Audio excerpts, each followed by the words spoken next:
Well, we actually found literally a question mark, a reef in the shape of a question mark. And for me, I think if you're going to pick a single image, we're asking questions here. And as artists, we're great lovers of the natural world. We're all landscape photographers. We want to see the natural world thrive. It's a very important part of our well-being. And the reef is one of the most intricate and complex ecosystems in the world.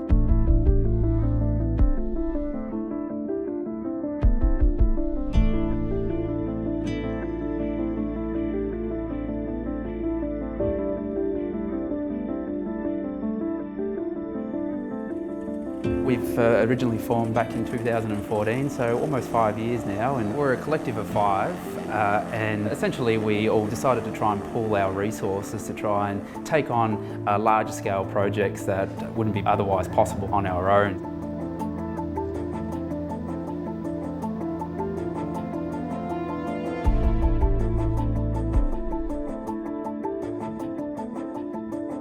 You know, that was a beautiful collection of work, aesthetically beautiful. But as we've grown further and further, I guess we're looking for ways that we could use our art to maybe raise awareness or add value to some of the wilderness areas.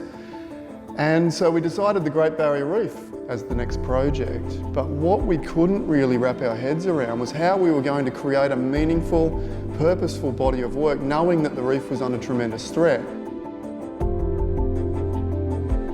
And what became really apparent is it almost felt socially and morally irresponsible to go up there and just photograph and exemplify the beauty of what's left of the Great Barrier Reef. It's 50% gone. It's the largest living structure on this planet and it's half gone. It's the biggest warning shot across the bow for global warming that exists on this planet.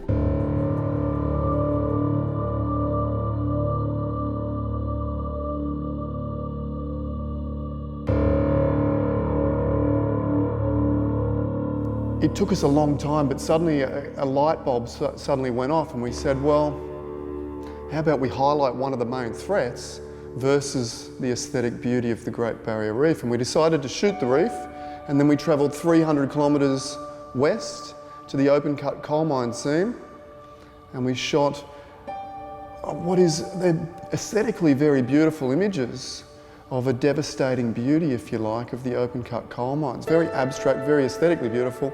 And we put them side by side, the blue versus the black. Black versus blue, if you like, very suggestively titled the exhibition, Black and Blue. The rising sea temperatures around the world are what is taking the life away from the reef. And for all we know, whether you believe it or not, 97% of the world's scientists do, rising sea temperatures are caused by fossil fuels in particular. So addressing the coal mining industry, just as a symbol, not pointing fingers, but putting them side by side as a juxtaposition, asks a lot of really important questions. Can we find a sustainable balance between our growing energy resource needs and the well-being of the world's great natural ecosystems?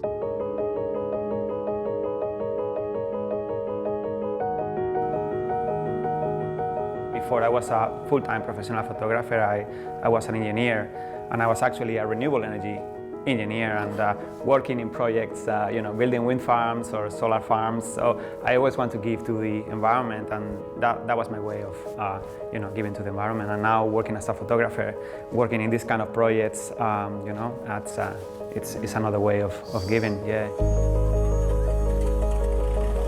Well, it's not for everyone.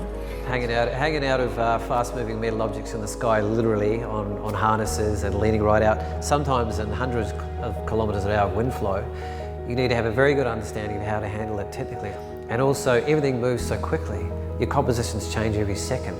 So you sort of got your feelers out, your intuition's up really high, you're looking at colours and angles out of the corner of your eye.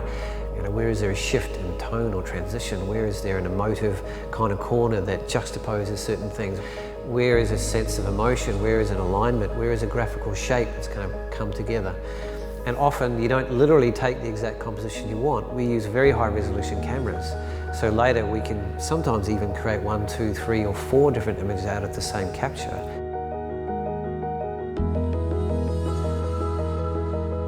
I suppose they are aesthetically beautiful, and we were aiming for that, but we were careful not to be, you know, too polarised one way or the other, because I guess our main aim is, you know, the converted are already converted, so we want to sort of appeal to that borderline there that are undecided if climate change is really a bad thing or if it's just a made-up thing or whether we need to do anything about it at all. You come back with 6,500 images, you've got a lot of room to explore and refine your story, your narrative and symbolism, so it allows not only your brain to engage with the work, but other parts of your being, your emotive self and your symbolic self and your figurative self and a deeper sort of underlying subconscious even. So by not presenting everything just purely literal, by taking the horizons away, by creating quite abstract work, it leaves a lot of room to move and interpret and for people to engage and bring themselves into the conversation and bring themselves into the images and bring their own emotions and feelings in there, whatever they may be.